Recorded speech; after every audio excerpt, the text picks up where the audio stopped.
Welcome back to the Extra Point. I'm Coty with Watson, and on this week's episode, we have some new exciting segments for you. First, instead of recapping some specific games from this past week, we are going to do it lightning round style, describing each game using 3 words or less. So, Watson, I'll let you kick it off. Excellent. So we're going to start off with our Thursday nighter, Colts and Texans. And I just have one word for this game, and that is mom. It's for DeAndre Hopkins' mom. For those of you who don't know, DeAndre Hopkins, star wide receiver for the Texans, his mom is actually blind. She had asked to throw it in her face unexpectedly by somebody she didn't even know a few decades ago, and as a result is now blind. She always sits in the same spot in the end zone, and after he caught one of his 2 touchdowns, DeAndre handed her a ball directly into her arms. So my one word is mom. So, and for our viewers' sake, Watson and I did not discuss our lightning round takes. So I actually had 3 words for this, and it was for my mom. Aww. So for the exact same reasons, there you go. DeAndre Hopkins getting those 2 touchdowns and giving a ball to his mom for the exact same reasons. So to our moms who may or may not be watching this, thank you. So the next game is Bucks versus Falcons. Yep. I have 2 words for this, and it is good take. I said on last week's podcast that the Bucks would win and beat the Falcons. Even as a Bucks fan, you didn't believe me fully, but I turned out to be right. You know what? I'm okay with that, surprisingly. So that's okay with me. I got 3 words. They are Big Boy Maui. Yeah. Because Vita Vea reminds me of the character Maui from the Disney movie Moana. And Buddy caught a 1-yard touchdown pass from Jameis Winston. I have never seen a large man look so excited about something in his entire life. He looked like a kid in a playground. Absolutely. And maybe another couple words to describe that game is similar to the name of our podcast, Extra Point. Non-existent. Kickers can't kick extra points. Yeah. Bucks kickers can't kick extra points. Broncos and Bills. Got 3 words here. Frank the Tank. Yes, Frank I love it. Gore taking over 3rd on the all-time rushing list, passing his idol Barry Sanders. Yeah. Also, little known fact, he passed Marshall Faulk for 4th all-time in yards from scrimmage in that game. And considering how Marshall Faulk was a big part of that Rams offense in the early 2000s, I think that's quite an accomplishment for one of the most consistent football players of our generation. Yeah. So I have 1 word for this game, and it is outperformed. Yep. So in almost every aspect of the game, the Bills outperformed the Broncos, which either shows how bad the Broncos actually are, or that the Bills somehow are actually good, or a little bit of both. Probably a bit of both, yeah. So the next game is the Giants versus Bears, and I have 3 words, and it's I'll take it. So our offense looked better. We, for the second time all season, got 300 plus all offensive yards, which is not a good stat line to have. Trubisky threw up 2 picks. Some of the throws he was making, I didn't agree with. I didn't like. Yeah. But even with that, we still ended up winning the game. It was close, so I'll take it. Cody, over here, I've got Mac Attack. Thank goodness Khalil Mack strip-sacked that football for you. That was huge. To get that touchdown, because barring that, the score looks a hell of a lot different. Games like that are the reasons why you invested so much draft capital into that guy a few years ago, eh? Yeah, so Mac Attack. And we move on to Steelers-Bengals. And I have 3 words of sit down, son, on James Washington's 70-plus yard touchdown run. He gave one of the Bengals defenders a little bit of stiff arm right to the gut, send him tumbling over. A little reminiscent of Vance McDonald's Chris Conte put down last year. So, sit down, son. So I have 1 word for this game, and it is quack. Because that is Hodges' nickname, is the Duck. But I'm surprised they sat Rudolph, and I believe for this upcoming week they are sticking with Hodges instead of Rudolph. With Hodges, just like as an impartial person watching them, I don't see why they don't stick with Rudolph if he's healthy. Like if he's not 100%, sure, but like they benched him. He's not hurt. Yeah, he didn't look great, though, I'll be honest with you. To me, at least. I'm not saying Hodges is going to be any better, but... And he did do well at the end of the game, Hodges, when he was put in. Yeah. So, The next game is Dolphins-Browns. And I have welcome back Baker. But Cody, it was the Dolphins. I know it was the Dolphins, but they still looked good. They got off to a great lead to start the game, and then mistakenly let Miami try to come back. But Baker played well. I think his stat line, like he had over 300 yards, 2 touchdowns, and I don't think he threw a pick. I don't think so. No, he didn't. Yeah. I'd have to double check that. Yeah. But yeah, Baker played well.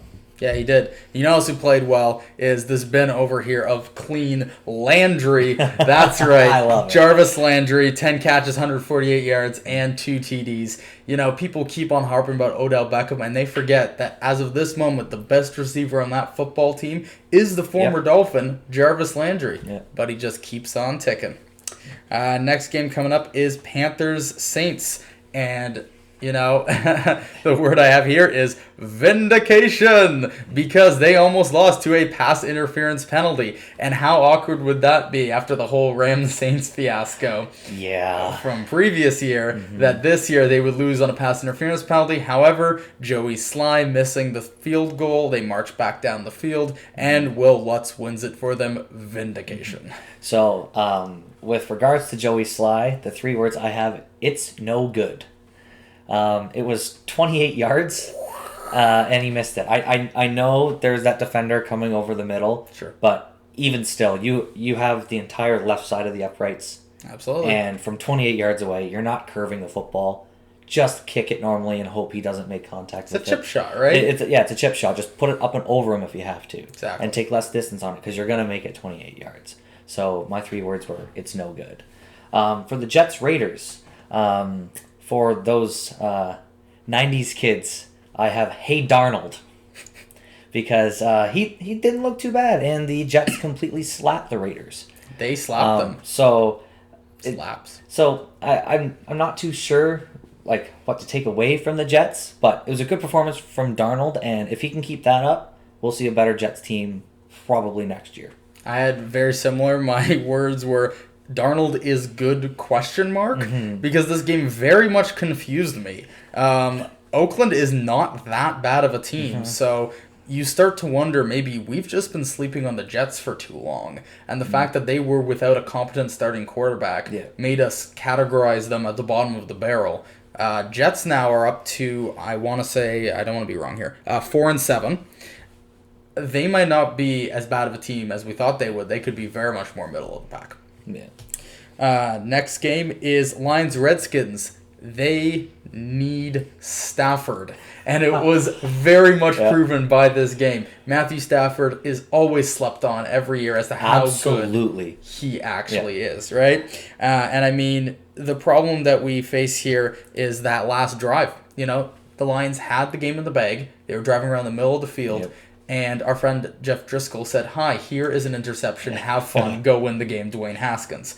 And on top of that, he threw 3 picks. So if this is Matt Stafford in any other universe, they trounced the Redskins. Absolutely. The Lions need him back desperately. So very similar to you, the 3 words I had was, we want Stafford. Okay, yeah. For the exact same reasons. Yeah. So the next game, Seahawks-Eagles.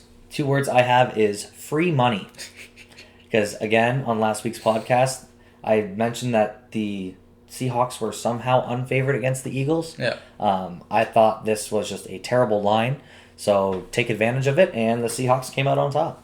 Yeah, absolutely. I had flightless birds were my 2 words. Because, you know, the wings weren't really there for these guys. They were down D-Jax, Alshon Jeffrey, and Nelson Aguilar, so their top 3 wide receivers. They are down leading running back Jordan Howard and 2 offensive linemen, Lane Johnson and Brandon Brooks. They legitimately could not run an offensive drive. And if they don't get even half of those players back, this is going to be a long final stretch for Philadelphia. I agree. Jags-Titans. Blitzkrieg is my one word. 28 points in less than 7 minutes. Titans came out of nowhere. They had a huge run by Derrick Henry, a long pass to the very impressive rookie A.J. Brown, and they managed to get the Jags to fumble a kick return, which helped in the process. Absolutely. But that offense looks completely different under Ryan Tannehill, and for any offense that can blitz attack for 28 points very quickly, that's a scary thought. Yeah, so I had 3 words for this game, and it is rumble, rumble, rumble. Solely for Derrick Henry, because on his 74-yard touchdown run this past week, kind of like his 99-yard touchdown we'd seen before, it's just, he's trucking through guys, stiff-arming, get off me, and he makes it into the end zone. He's not the fastest running back out there, but he gets the job done, and it's the kind of running back that the Titans need. Oh, absolutely. And he kind of reminded me of Marshawn Lynch a little bit, you know? Yep. When he starts getting going, put the head down. Yep. So the next game I have for the Cowboys and Patriots, snooze fest.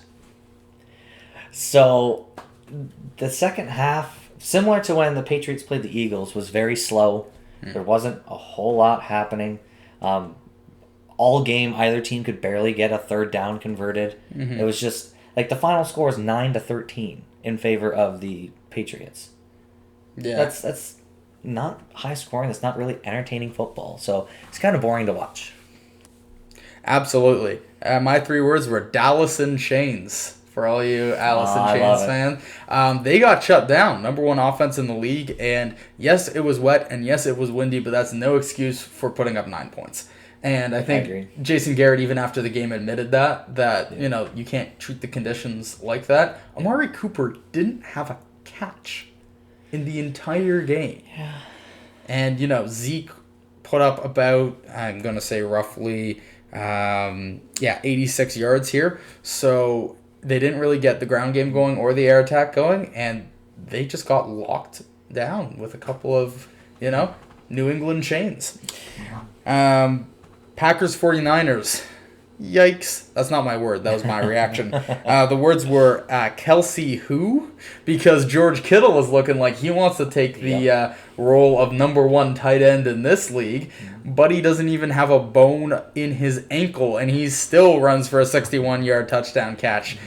George Kittle, to me, if you include blocking, is the most complete tight end in this league. Yeah. I actually saw a post, and I believe it was from Sunday Night Football. It was just a picture of George Kittle catching the football and no defender around him, and the caption was something to the effect of, yeah, this is going to be a touchdown. Because there's just no one close. The 3 words I had was, see what happens, ? And I mean that with what happens when you limit Rodgers. They limited Rodgers to like just over 100 yards passing. They almost didn't even score during the game. Like, that's what happens when you shut Rodgers down.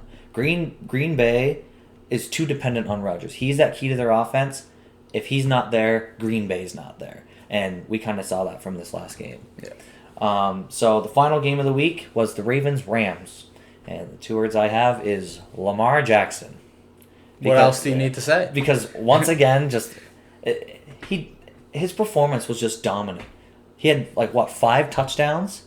I think so, yeah. And, when you don't even... 5 touchdown passes, yeah. Yeah, they ended up, I think, sitting Ingram toward the end of the game. When you play so well against the Rams, who are supposed to be good and have the talent to be good... Sure.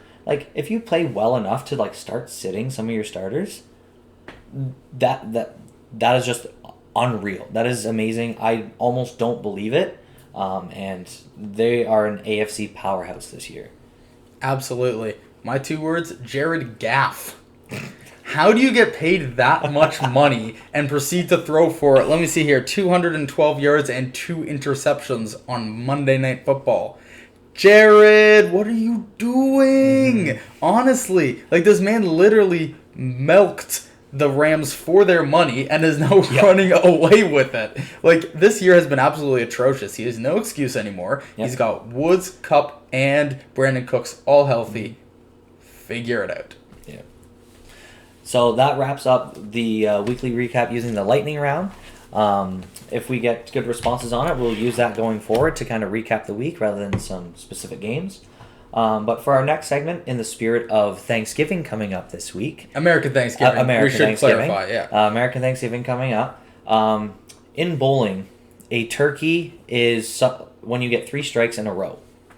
So, in the spirit of that, we are going to analyze the Thanksgiving Day games and give predictions with anything involving the number 3. Yeah. So, Watson, I'll let you start it off. Excellent. Okay, so we have to do a number 3. We're going to take a trip to the game right smack in the middle of the day, 4:30 p.m. It's down in Dallas. The Bills are paying a visit. Dallas has only let opponents score on 45% of their red zone drives this year. So, how are the Bills going to get past the 6th-ranked passing defense? They're not. They're going to run it in, and that's my prediction, is the Bills will score 3 rushing touchdowns between Frank Gore, Devin Singletary, and the ever-mobile Josh Allen on Thanksgiving Day. 3 rushing touchdowns for the Bills. I like it. I actually agree with that, especially from this last game. We saw that the Bills did look good. Josh Allen is a far better quarterback than I initially thought he was. Frank the Tank always has a place in my heart. Rumble. I love that man. So yeah, I actually really like that. So my first Turkey Day take is with my Chicago Bears. I think for the 3rd time this season, they get over 300 total offensive yards, both rushing and passing. That ain't a stat you like to see. It's not a stat you like to see, but after watching this past week, and especially when the Lions don't have Stafford, so I don't see our defense being on the field all too long, that gives our offense more of a chance to generate positive yards, and I think we see over 300 total yards again. Okay, yeah, I like it. And you know what? Considering that the Lions have one of the worst passing defenses in the league, I think, quarterback Darius Slay is obviously still going to be very good, but beyond him, they don't really got a lot back there. Yeah. I like it. I like it a lot. I'm going to pick the 3rd game that we haven't talked about yet, evening game, Saints and Falcons. 2 weeks ago, the Saints got sat on by the Falcons, and they're going to be incredibly angry about that. That Saints offense is not going to stay down too long, but you know who I think is even going to be more mad is that Saints defense. And you know what I love eating with Thanksgiving? Is some apple turnovers. Yep. And that's my prediction, is the Saints defense gets hungry and has at least 3 takeaways against the Falcons. The Falcons do not have a very good run game. They're going to be forced into passing the ball. The Saints are near the top of the league in turnover margin. Falcons are near the bottom. Give me 3 apple turnovers, a gift from the Atlanta Falcons to the New Orleans Saints. I like that take a lot. I don't see the Falcons doing very well in this game. I think that the last game they had was not a good indication as to what we're going to see on Thursday. But I think Drew Brees gets the job done, and the defense will help them out for sure. So I am going to touch on that game as well. I think we see 3 specific players, get over 100 total yards. Ooh, tell. So I think the 3 players are Julio Jones, Yes. Michael Thomas, Yes. and Alvin Kamara. Okay. I think all 3 of them each get over 100 yards in that game. Only because, like you said, the Falcons are going to have to resort to their passing game, and I think most of that's going to go through Julio Jones. Sure. And then Michael Thomas, don't really have to say much about him. It's almost given. He's amazing. And then Alvin Kamara, just because he's so versatile, he'll be catching passes but also running the ball. Sure. So I see all 3 of them getting over 100 total yards. Yeah, I really like Thomas and Kamara for sure. I think those are almost dead locks. The one that I'm curious to see what happens is Julio Jones, because if he gets Marshawn Lattimore on him, Marshawn Lattimore has limited Mike Evans in a couple of games this year. Julio Jones is a very similar build to Mike Evans, so I think if anywhere in that, tricksy he got going on there is going to fall, it's going to be Julio, but it is also Julio. So let's see what he does. Yeah, he hasn't got over 100 yards many times this season, but still has just a handful. So I think the prime time of Thanksgiving Day, he'll shine in the spotlight, and that'll be the only thing that shines on Atlanta's team. Big yikes, big yikes. But folks, we've got something interesting coming up here. We've got a huge, massive game coming up next week with playoff Super Bowl indications, lifetime indications, hallowed spots and famous games indications. We have the Baltimore Ravens hosting the San Francisco 49ers at 1 o'clock p.m. on Sunday, Cody. That's going to be awesome to watch. So, earlier this season, we saw, I believe it was the Seahawks and the 49ers. Yes. It was a great game. A lot of people were saying it was almost going to be the game of the season. I think this game is going to top that. When you have San Fran's defense, which has carried their team to victory, but with their backfield as well, they're very well-rounded, but then Lamar Jackson is such a freak athlete and is so good that I don't know how they're going to match up. I don't know how they're going to read each other, how they're going to plan for this game, but I think we are going to see, it is going to be a chess match. We are going to see a bunch of changes during the game to kind of make those adjustments that are needed, and if you are even a new fan of football, make sure you watch this game because I think it is going to be fantastic, and it might be a Super Bowl preview. It could be, and I think there's many different ways this game can go. It might be very close, or it might be a blowout in one or two ways, depending on how the matchups fall. Both teams' defenses are very excellent in a certain area. So San Francisco is first in the league. They've only allowed 136.9 passing yards per game. So, if you're Lamar Jackson and you love running around, and you're going up against the number one passing defense, you probably want to make sure you diversify your playbook enough. Because if you abandon the passing game completely, they're going to stack the box. Absolutely. Right? But if you just go and abandon the running game because they're stacking the box, now can you throw against this number one defense? I don't know. So to me, that whole matchup's very interesting. And to flip it around, you mentioned San Francisco's potent rushing attack. Baltimore's third in the league in rush yards per game against them. So I don't know.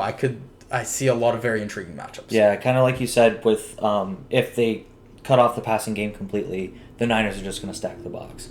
But I think that's where that chess match comes in. Sure. Because if Harbaugh kind of senses that happening, then he'll get Lamar to throw more. Sure. So that's what I mean is Lamar is so versatile in terms of he can run, he can throw. You also have Mark Ingram at your disposal. You have Marquise Brown. You have Mark Andrews. They have so many offensive weapons that I think even on a quarter-to-quarter basis, they could kind of change how they are. So San Fran's always on their feet, and there's always that one small hole in their defense. So I see that's how Baltimore kind of prepares and picks apart San Fran. I don't know how the 49ers will prepare for the Baltimore defense, only because the Niners are some games heavy on Jimmy G and then other games heavy on their backfield.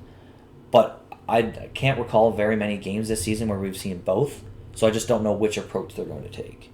Yeah, I think if they're going to take any approach, it's got to involve George Kittle. You're going to see matchups on the edges. You're going to get Marcus Peters on the number one receiver in that game. And again, that kind of depends who suits up for the 49ers. They do have a couple of injuries out there. But regardless, George Kittle is a matchup nightmare when he splits the middle of that defense. So if you're going to do anything, you got to make sure you involve him. And the other thing is, Lamar Jackson has kind of saved Baltimore a few games this year through his escapability. Well, you're going up against what one would consider perhaps the best pass rushing group in the entire league. This right? year for sure. So you look at their outside, they got Nick Bosa, they've got DeForest Buckner on that defensive line, they've got D Ford, I believe, on that defensive line. So if Lamar's ever going to prove to us that he is outright the bona fide MVP candidate this year, he's got to show up against this ferocious pass rush of the 49ers. I agree. Yeah. And who knows, maybe this game will come down to a kick. Maybe it'll come down to a botched punt. I feel like that's where this game is going, where those little mistakes matter. Yeah, it'll just be that one fluky play, and that kind of determines the swing. I think right now the opening line is 5 points in favor of the Ravens. Okay. Is the opening line. So most bookies are thinking this is going to be a close game within a score, and I agree with them. In my mind, I am still going to side with the Ravens. but only time will tell. Yeah, for sure. And I mean, the other thing that's going to be kind of interesting is if it does come down to a field goal, Robbie Gould is still questionable for the 49ers, which means they may have to go with little-known kicker. I'm going to have to look up his name here. Chase McLaughlin. How could you forget that name? Right. With the huge miss he had. Oh, sorry. Yeah, forgot about the miss. But, wide left. Wide left. But I mean, Justin Tucker is probably one of the more consistent kickers of our day and age. So, yeah, it's going to be mighty interesting. And you mentioned the bookies do have the Ravens. I'm guessing that mostly has to do with home field advantage. But I would agree. But I also think it's because they're very, I wouldn't say very similar in terms of teams, but in terms of just their strength against the rest of the league, I think they're very similar. Yeah, absolutely. If you are going to look to bet on this game, are you touching it at all? So, like I said, if I had to pick a straight up winner, I would likely take the Ravens. Sure. While we're recording this podcast, the line has now moved to 6 points rather than 5 in favor of the Ravens. But something I do like is the under-over at 46. Just because the Ravens, we saw what they did against the Rams. And I think they do similar things against the Niners, but the Niners have a far better response than LA did. So I think just because of that, I'm taking the over on 46 if I had to bet it. Very interesting. I honestly don't know where I would go on the over-under, just because there's way too many variables in this game. Mm-hmm. I agree with you. This could turn into a flat-out shootout and just be last point wins. Yep. Or you could see a turnover, absolute just, rumble in the jungle in the middle of the field there, constantly changing possession. I honestly, I do not know. So if you're going to take the over, totally respect that. Mm-hmm. Me personally, I'm staying away from this game as a bettor. Same here. And paying a lot of attention to it as a football fan. Oh, absolutely. And I think this is one of those games where that's exactly what you have to do, is just because it is so close, it could go either way. You could either profit huge off of it, or I think most people would end up losing money on it. Sure. So I'm going to avoid it, but I am for sure going to sit down and watch that game in its entirety, because I think it is going to be a classic that we will remember for some time. Absolutely. The only other game next week that I'm taking a look at, most of the games in the slate are either with teams not interesting enough or close enough to the playoff race to care about, or completely one-sided looking games. Knowing the NFL, this of course won't be the case. Yeah. But the other interesting game is the Monday Nighter between the Minnesota Vikings. They travel over to one of the loudest stadiums in the NFL to take on the Seattle Seahawks. And, Seattle continues to chuck along. They've clearly proven themselves as a playoff contender. And Minnesota has a surprisingly great quarterback candidate in Kirk Cousins, who's really turned it around the last couple of weeks. He didn't start the season too well, no, but he's done well recently. And I've actually seen a couple posts saying that he should be in the conversation for MVP. I think that's more at the lower end. If you expand your MVP list, he might be there, but I don't think he's like top 3, top 5 kind of deal. Sure. But this I also see being a close game. Yeah. For me, just like I always say, the Seahawks, it's just a matter of, does your defense show up? Mm-hmm. And when you're playing against Kirk Cousins, you also, more recently he has been, but as history has said, you kind of don't know whether he's going to show up. Sure. So if they both do, we're in for a great game. But I think we see something similar, not as classic of a game as the Seahawks when they play the 49ers, but I think you see a similar shootout style type game where it's just back and forth, and it's that one turnover that'll change the game, or just that last score that'll change the game. If you want to put anything on an MVP candidate in this game, I think Russell Wilson has more of a claim to absolutely. the MVP race than Kirk Cousins would. And if he's going to need to show up, it's going to be this game. Minnesota is the 6th best defense against the run, and Chris Carson has been fumbling balls just all over the place recently. So that backfield is in huge flux. The 20th ranked Minnesota passing defense is looking ripe and prime for little DK Metcalf up the seam action. We don't know what kind of Kirk we're going to get, but we know the floor of the Wilson we're going to get. Absolutely. But in this game, I think he's going to have to touch closer to the ceiling in order for the Seahawks to really make sure they put this one away. Yeah, so most bookies think it's going to be close. The line is currently at 3 in favor of the Seahawks. If I had to take one, probably going to take Seattle. Sure. But again, this is another game I'm avoiding just because anything can happen. X factor in this game, Dalvin Cook. If Dalvin Cook can put the entire team on his back and just create, monstrous runs down the field, open up the entire playbook for Kirk Cousins to work with, that's how I see Minnesota winning this game. Okay. They're going to need him to play on a next level. If he gets shut down early and they turn fully to Kirk Cousins, I do not believe he can beat Russell Wilson in a one-on-one QB fight. So, therefore, I think X factor in this game is going to be Dalvin Cook. I agree. Well, that wraps it up for this week of The Extra Point. Don't forget to follow our page on Facebook. Check out Hot Takes Network on both Instagram and Twitter. Our podcasts are available on anywhere you listen to podcasts, as well as, of course, YouTube. We hope you have a good week. This should be a great week of football. And to our American fans, happy Thanksgiving. Gobble, gobble.